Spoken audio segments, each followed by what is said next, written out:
जय हिंद। ये हमारी साइंस मैराथन क्लास का 5वां टॉपिक है। इसके पहले हम 4 टॉपिक कंप्लीट कर चुके हैं। जैसे कि हमारा पहला टॉपिक था कोशिका, उसके बाद पाचन, पाचन के बाद उत्सर्जन और फिर क्या था श्वसन, श्वसन के बाद ये हमारा जो 5वां टॉपिक है इसका नाम है परिसंचरण तंत्र। तो हम आज परिसंचरण तंत्र पढ़ने वाले हैं। परिसंचरण का मतलब होता है कि एक ऐसा तंत्र जो हमारे शरीर में चारों तरफ घूमता हो। तो हमारे शरीर में चारों तरफ घूमने के लिए केवल और केवल एक व्यक्ति ऐसा उपस्थित है, वह है हमारा रक्त। तो इसीलिए इसका नाम पड़ा है रक्त परिसंचरण तंत्र। तो रक्त परिसंचरण तंत्र के अंतर्गत हम पढ़ने वाले हैं कि रक्त वाहिकाएं क्या है, रक्त क्या है और रक्त को पंप करने वाला हमारा जो अंग है वह है हृदय। तो हृदय क्या है? अब जो हमारा रक्त परिसंचरण तंत्र है इसका मुख्य कार्य होता है कि सभी अंगों की कोशिकाओं तक पदार्थों का आदान प्रदान करना। आपके सिर से लेकर पैर तक जितने भी अंग उपस्थित हैं उसकी हर एक कोशिका तक पदार्थों को ले जाना और वापस लाना, इसी का कार्य है रक्त परिसंचरण तंत्र का। तो हम देखते हैं पहला पॉइंट रक्त वाहिका। रक्त वाहिकाओं को कहा जाता है ब्लड वेसल्स। क्या कहेंगे? Blood vessels. तो जो हमारी ब्लड वेसल्स हैं तो इनकी परिभाषा है हमारे शरीर में उपस्थित छोटी छोटी सी नलिकाएं जहां से रक्त जाएगा और वापस आएगा। तो रक्त को ले जाने वाली और वापस लाने वाली पतली पतली नलिकाएं हैं रक्त वाहिका। जैसे आपके घर में अगर जो पानी की टंकी है उससे पानी को कहीं भी किसी भी रूप में भेजना है तो उसके लिए जो पतले पतले पाइप लगाए जाते हैं, वैसे ही हमारे शरीर में रक्त को पहुंचाने के लिए पतली पतली नलिकाएं हैं जिन्हें हम रक्त वाहिकाएं कहते हैं। रक्त वाहिकाएं जो है वह 3 प्रकार की होती है, धमनी, सिरा और रक्त केशिकाएं। धमनी आर्टरी, सिरा वेन्स और रक्त केशिकाएं ब्लड कैपिलरीज।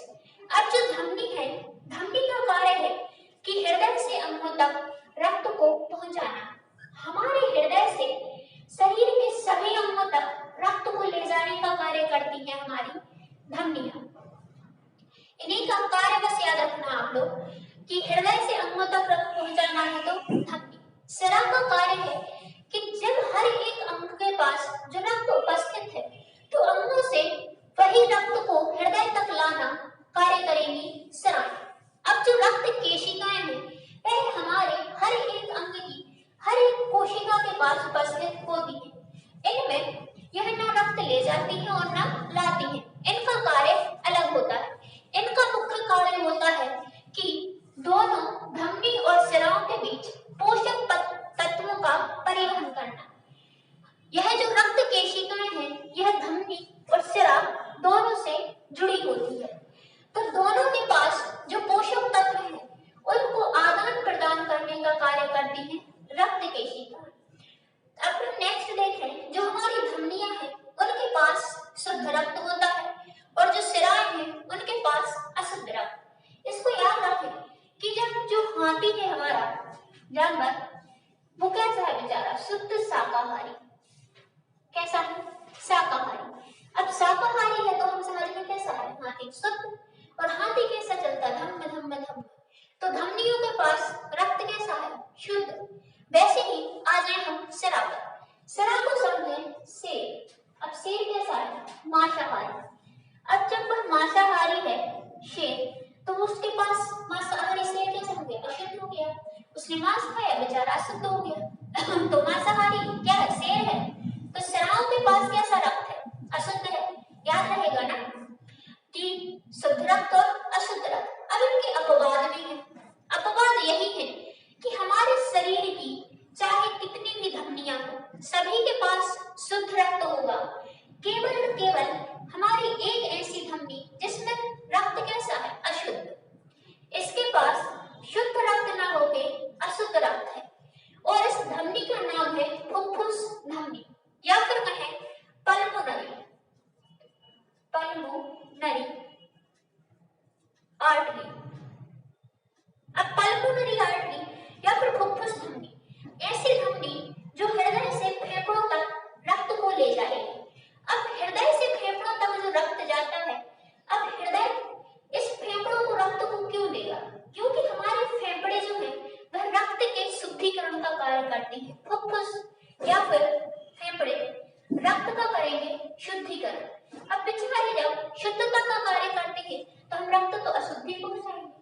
अशुद्ध रक्त कौन लेके जाएगी? फुफ्फुस धमनी। और धमनी का कार्य है ये हृदय से अंगों तक रक्त को ले जाना। और इसकी आप डिटेल में पढ़ना चाहें तो उत्सर्जन तंत्र में इसको आप श्वसन तंत्र में डिटेल से पढ़ सकते हैं, जिसकी लिंक डिस्क्रिप्शन में दी गई है। तो धमनियों का अपवाद है फुफ्फुस धमनी, वैसे ही स्राव का अपवाद है फुफ्फुस स्राव। हमारे शरीर की सभी स्राव में रक्त है अशुद्ध, परंतु एकमात्र ऐसी स्राव जिसके पास शुद्ध रक्त है। जैसे ही हमारे फेफड़ों ने रक्त को शुद्ध किया तो शुद्ध रक्त को हृदय तक पहुंचाने का कार्य करती है। अंगों से हृदय तक ले जाने का कार्य करेगी फुफ्फुस स्राव। अंग क्या है? फेफड़े। तो फेफड़ों से अंगों तक कौन ले जाएगी? फुफ्फुस स्राव। अब स्राव का कार्य जो है कंप्लीट हो गया, तो इसमें कैसा रक्त हो गया? शुद्ध रक्त। अपवाद क्लियर है। अब देखें हम जो हमारी धमनियां हैं इनमें से जो सबसे बड़ी धमनी होगी, सबसे मोटी, तो उसे हम कहेंगे महाधमनी। अब ये महाधमनी जो है इसका कोई ना कोई नाम रखना पड़ेगा क्योंकि ये महान है। तो महान धमनी या फिर महाधमनी को कहते हैं अयोटा, और इंग्लिश में ओर्टा कहा जाता है। क्या कहा जाता है? ओर्टा। तो अयोटा हमारी महाधमनी का नाम है। ऐसे ही स्राव में जो सबसे बड़ी स्राव होगी, सबसे मोटी वाली, उसे कहेंगे वेना कावा। उसका नाम हो जाएगा वेना कावा। फिर इसके बाद देखें हम हमारी जो धमनियां हैं इनका रंग होता है लाल। लाल रंग इसलिए होता है क्योंकि इनके पास शुद्ध रक्त है। शुद्ध और अशुद्ध की परिभाषा केवल इतनी है कि शुद्ध रक्त का मतलब है उसमें ऑक्सीजन है, और अशुद्ध रक्त का मतलब है कि उनमें क्या है? कार्बन डाइऑक्साइड है। तो जब हमारे पास शुद्ध रक्त है धमनियों में, तो शुद्ध रक्त का रंग होता है लाल, क्योंकि यह जो लाल रंग है वह हीमोग्लोबिन के कारण है। हीमोग्लोबिन ऑक्सीजन से जुड़ता है तो वह रक्त को लाल रंग प्रदान कर देता है। तो लाल रक्त का कारण है हीमोग्लोबिन। तो हमारी धमनियों का रंग भी कैसा हो गया? लाल हो गया। अब हम अगर धमनियों के प्रेशर की चर्चा करें कि जब हमारे हृदय से अंगों तक रक्त जाएगा तो वह किस प्रेशर से जाएगा, तो उसे भी हम कहेंगे ब्लड प्रेशर। तो हमारी धमनियों का ब्लड प्रेशर ज्यादा होता है, अर्थात जैसे ही हमारे हृदय से रक्त निकला और अंगों तक जाएगा तो वह लगभग 180 की स्पीड से जाता है। 120 कितने? 120। तो इसका प्रेशर होता है कैसा? ज्यादा। किसकी अपेक्षा?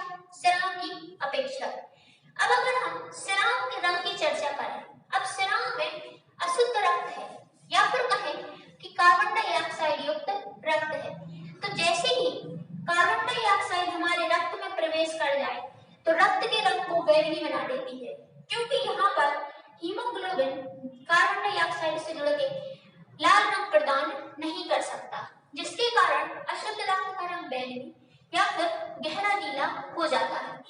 अब यहाँ का जो प्रेशर होगा कि जब अंग हृदय तक रक्त को भेजेंगे तो वह जिस प्रेशर से आएगा तो उस प्रेशर को हम किसका प्रेशर मानेंगे? स्राव का। तो स्राव का बीपी होता है कम और इसकी स्पीड लगभग 80 होती है। कितनी होती है? 80। तो हमारे मानव शरीर का बीपी हो जाता है 120/80 कि 120 की स्पीड से हृदय जो है सभी अंगों को रक्त देगा, और ये धमनियों की स्पीड हो गई, और 80 की स्पीड से रक्त वापस आया तो ये स्राव की स्पीड हो गई। तो 120/80 हमारा बीपी है ये नॉर्मल वाला। अब जो रक्त केशिकाएं हैं यह इन दोनों को मिलाने का कार्य करती हैं। हमारे शरीर में अंतिम छोर पर जहां पर धमनी और सिराएं ना पहुंच पाए क्योंकि ये मोटी होती हैं, इनसे भी बिल्कुल पतली होती है रक्त केशिका। जहां पर इनकी पहुंच ना हो वहां पहुंच होती है रक्त केशिकाओं की। तो यह दोनों को मिलाएगी और धमनी और सिरा को आपस में जोड़ेगी। धमनी और सिरा को एक ही, जैसे मान लो धमनी है और एक एक सिरा, तो दोनों को बीच में से जोड़ने का कार्य कर देती है रक्त केशिका।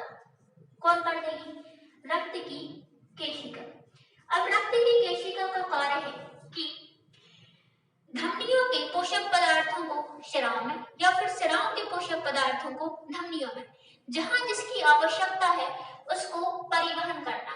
इसके पहले के टॉपिक में आपने देखा होगा कि कूपिका में जब क्रिया होती है ऑक्सीजन के अवशोषण की और कार्बन डाइऑक्साइड के को छोड़ने की, तो उस दौरान जो विषाणु की क्रिया है वह केशिकाओं में संपन्न होती है और इसके बाद वह धमनी और सिराओं को उनकी उपस्थित ऑक्सीजन या कार्बन डाइऑक्साइड वापस दे देती है, एक से देगी और एक को दे देगी।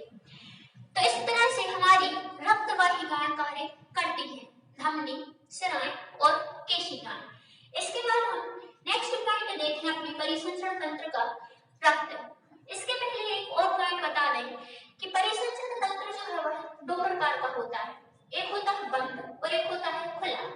बंद का मतलब है कि जिनके अंदर ऐसे जीव जंतु जिनके अंदर जो रक्त वाहिकाओं के माध्यम से रक्त बहता है, तो वो बंद हो गया क्योंकि वो पाइप के अंदर से बह रहा है। तो बंद परिसंचरण तंत्र है वह मानव में पाया जाता है। बंद कहाँ मिलेगा? मानव में, जो हम पढ़ रहे हैं। इसीलिए तो हमने क्या पढ़ा, शरीर के और क्या, धमनी और केशिका। इसके बाद देखते हैं रक्त और